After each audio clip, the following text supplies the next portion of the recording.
All right, so that's section 3.7, how to experiment well. So as I said in the last video, this textbook, this class really focuses on experiments. So now we're going to talk about how to make them even better, okay? So first thing is random assignment. This is a huge idea, random assignment. So again, random assignment is the experimental units are assigned to treatments using a chance process. Assigning to treatments using a chance process. Again, this is the best way to put your subjects into groups, and then you impose the treatments that way. Just so you make sure you're not handpicking and maybe grouping all of this group in one group and this in the other group. Random assignment.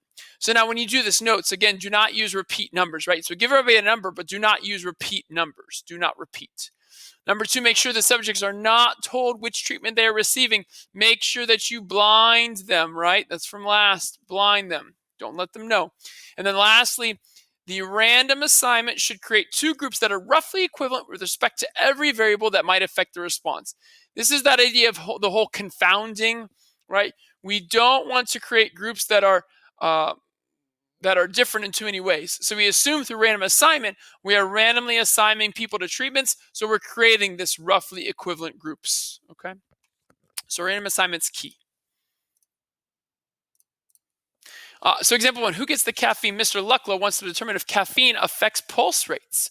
In Mr. Lucklow's class, 20 students volunteered to participate in the caffeine experiment. One group gets cola with caffeine, and the other group gets cola without caffeine. Describe how you would randomly assign 10 students to each treatment. So typically, if we have a number of students, we want each group to have the same number of students. So 20 kids, 2 groups, that's 10 per group. So here is what we're going to do. First, we're going to label each student with a distinct number 1 through 20, or give each student a distinct number 1 through 20. It doesn't matter. I'll say give, not given. Give each student. Just be very similar to how we do a random sample, right? Give each student a distinct number 1 through 20.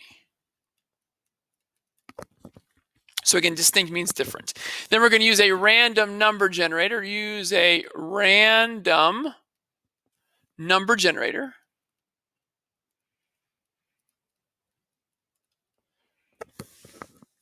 to choose.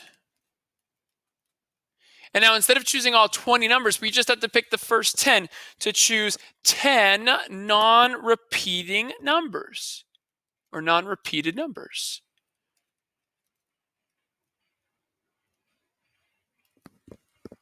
The students corresponding with these first 10 numbers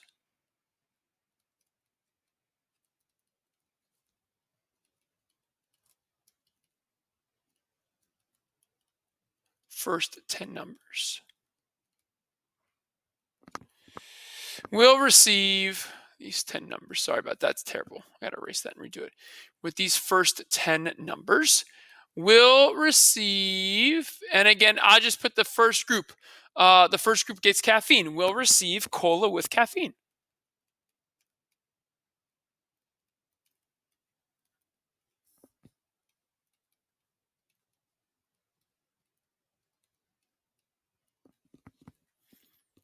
The remaining 10 students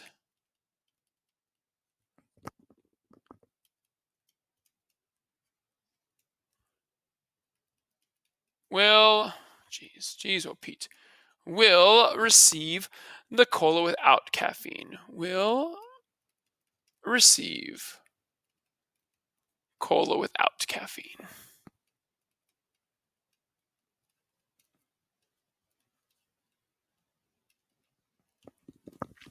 Okay. Now it gets kind of messy when you get more than 2 groups, right? So if you have more than 2 groups, you have to pick the first. So say you have 3 groups. You pick the first third, then the second third, and then the remaining third gets the last treatment. So again, it's this idea of, just break up your numbers into however many groups. So this we could do the first half, and then the second half just goes to the second treatment.